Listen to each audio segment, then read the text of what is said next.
Hello, I'm Bella Sabo. I'm married to one of Jason's first cousins, Rob. So Jason and Robin have been a part of our lives. Robin and I had our children together.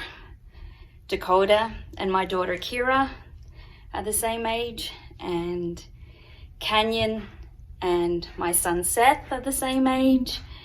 And so therefore, Richard, you've been a part of our lives for at least 17 years.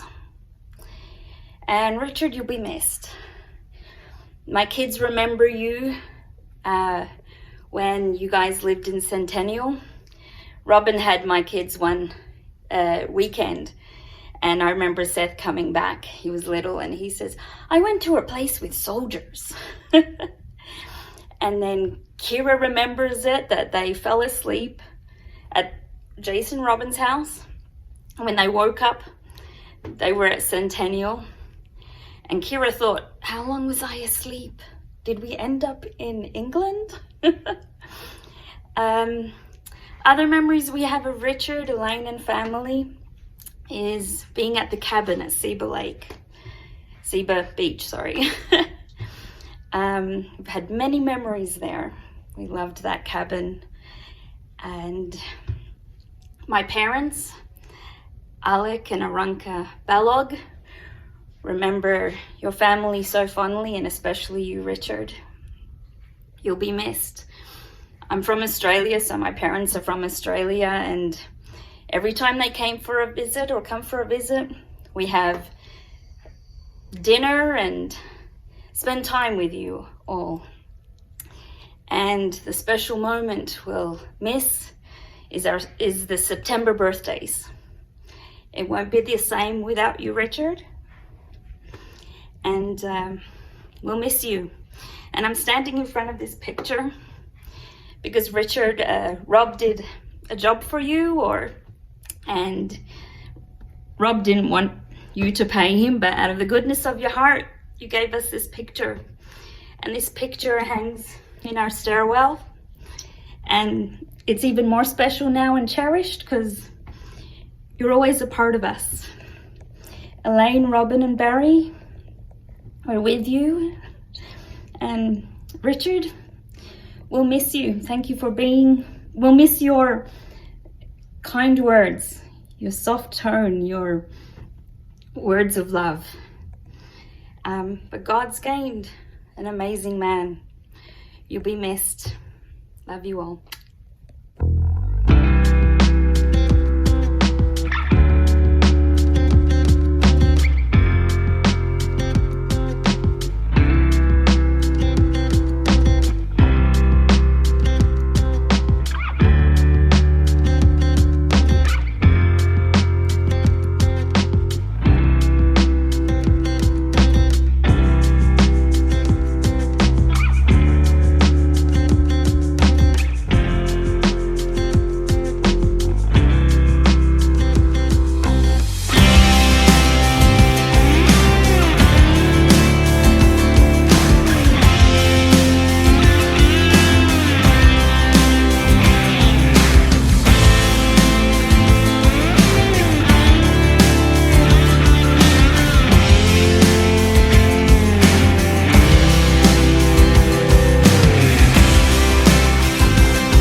Favorite Richard story? There's a lot. So if I had to pick one, I'm gonna go with the one where he came over and helped me with my shed.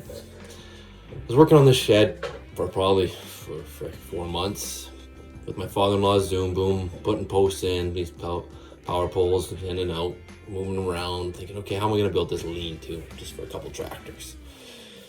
Well, Richard came over and the shed grew and grew and changed and moved, and within 3 or 4 weeks we had the posts in, the framing up, the trusses up, and this little lean-to turned into a 40 by 50 foot shed. We had 6 guys, 7 guys, 8 guys at site, 2 Zoom booms, and augers. Things happened, and Richard made That's what Richard did. He turned problems into possibilities. He loved finding problems and finding solutions. I found he always and if he could help somebody and use his equipment and to get things moving, and that's where Richard seemed to be very happy. That's the Richard I remember, is making things happen. Richard was a generous man. He did not deserve this fate. Love you, Richard.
Here is Guido.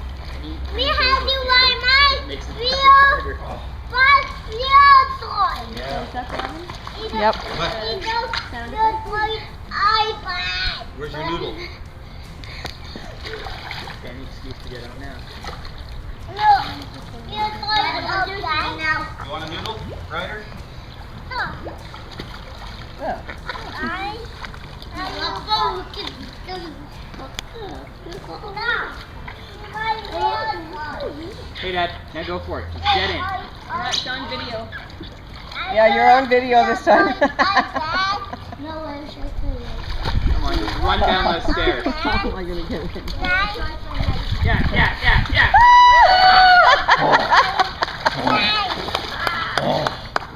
That was record timing. I'm in. And you what? You're submarining?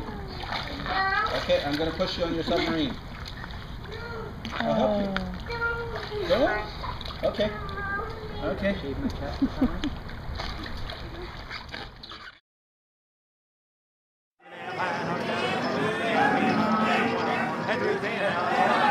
Now 20 died been about it now 33 30 died been down by 3 35 but get 45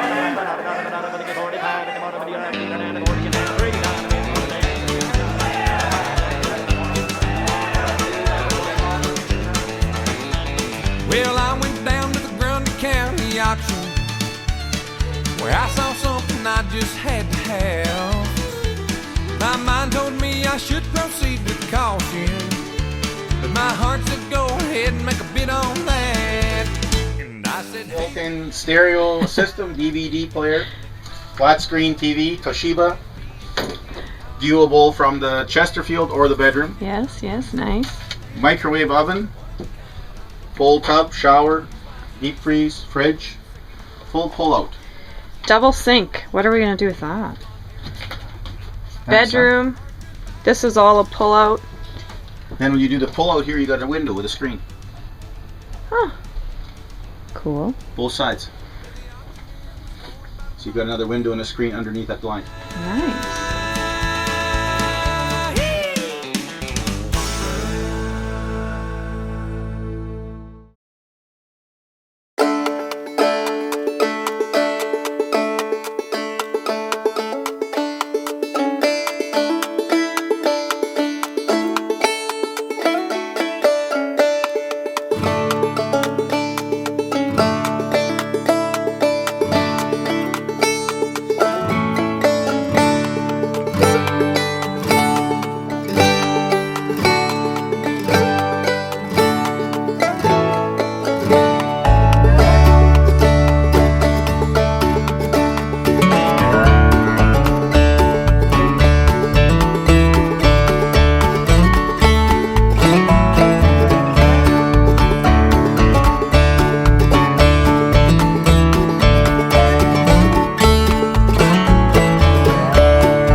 Okay.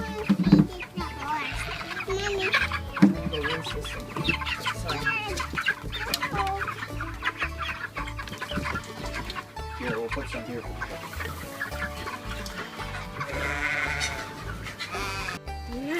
Here we are. The sheep are coming. See the babies in the back there? Mom, It's okay, Canyon. I don't want to be that cheap again.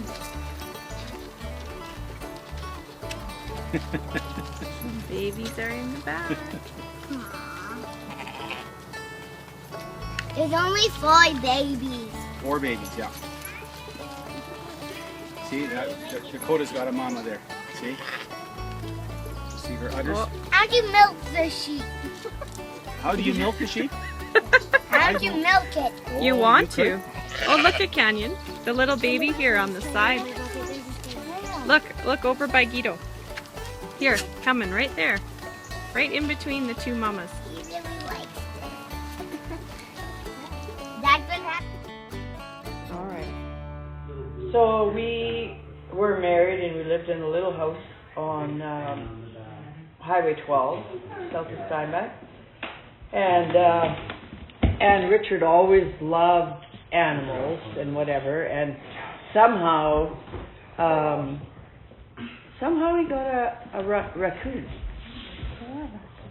Were there 4 of them? I don't know. There was 1 or 2 or 3 or whatever. But anyway, he had a raccoon, and I have pictures where he was like feeding the raccoon with a baby bottle, and the raccoon was like you know, sitting on his head and whatever.